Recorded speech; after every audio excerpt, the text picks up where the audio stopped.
lot of times in DBT, there's a concept that we focus on recognizing that there is discomfort and suffering, and we have to acknowledge that area and accept it.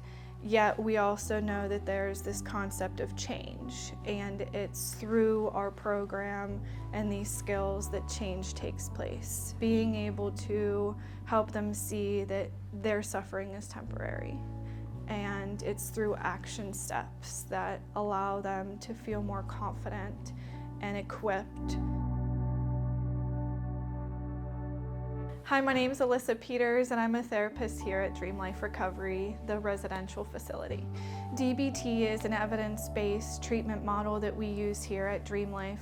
We use it in the group and individual setting, but a lot of what DBT consists of is emotional regulation. And so with clients that we treat here, what we know is there's a lot of impulsivity.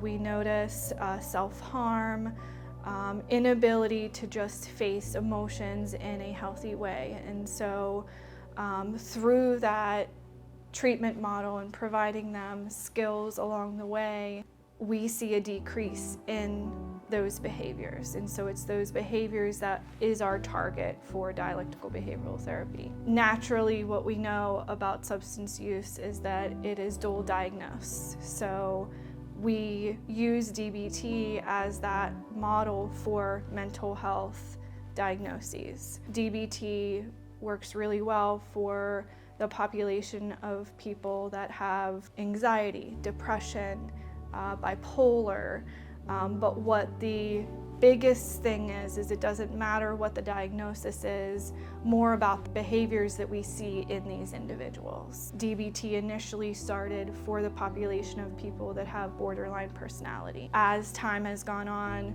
we know that these skills can be utilized for absolutely everybody, even myself. So the 4 components of dialectical behavioral therapy, the first one is mindfulness.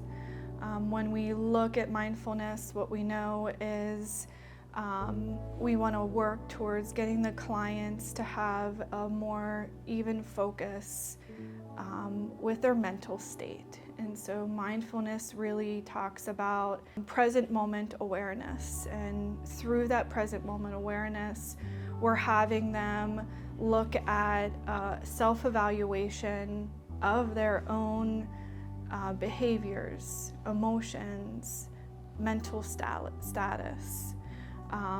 Some of the skills that we focus on through mindfulness is meditation, deep breathing. A lot of mindfulness is cognitive reconditioning, helping us work on what we can control. And so what we know we can control is the present.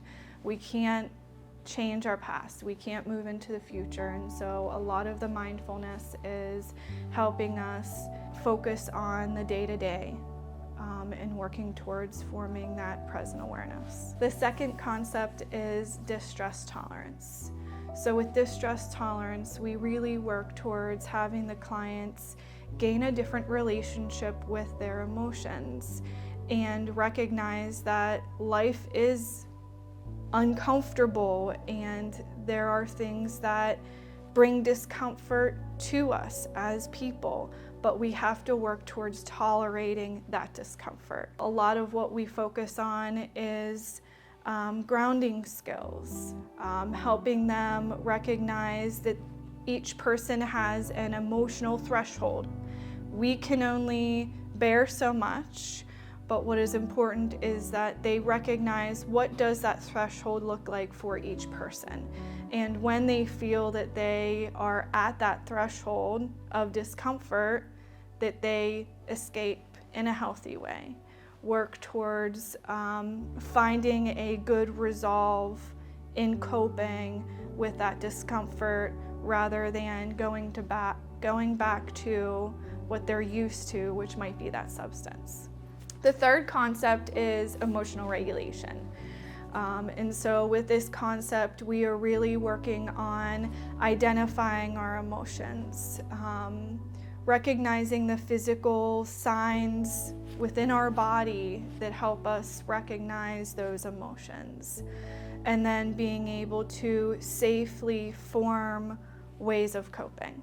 One of the things that is important with emotional regulation is that we have to include things in our day-to-day life that would help decrease our intensity of that vulnerability towards emotions.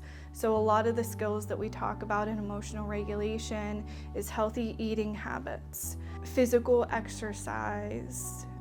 Are you sleeping? Are you going to doctor's visits to ensure that your health is being taken care of? When those things are not met, we are more at risk of being emotionally dysregulated. And so we focus on all of those daily things that we need to help naturally just ease our emotions. Another one that we focus on is setting goals. Recognizing that there are things that we can do every day to help us feel better, to help us feel purposeful, encouraged despite our suffering. The last one then is interpersonal effectiveness. So when we talk about interpersonal effectiveness, we talk about how we now are working towards gaining that connection with people. As we build up our own emotional stability, we then can start to interact in a healthier way with the people that are in our life. A lot of boundary setting, a lot of identifying that we have needs and we can communicate what our needs are, and forming that healthy communication style are all things that we focus on. So here at DreamLife, when our clients come into our facility, whether it's detox or residential, we often notice them being hyper emotional. Naturally, that's going to happen.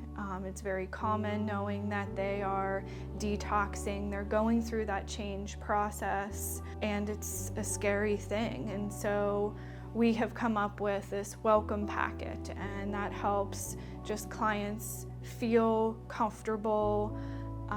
Through the welcome packet, we give them skills and healthy outlets to help regulate their emotions through this process. What we know is really important through this process is we are here for them, but there's a lot of downtime where they are sitting with themselves and they really are being challenged to use these skills on their own.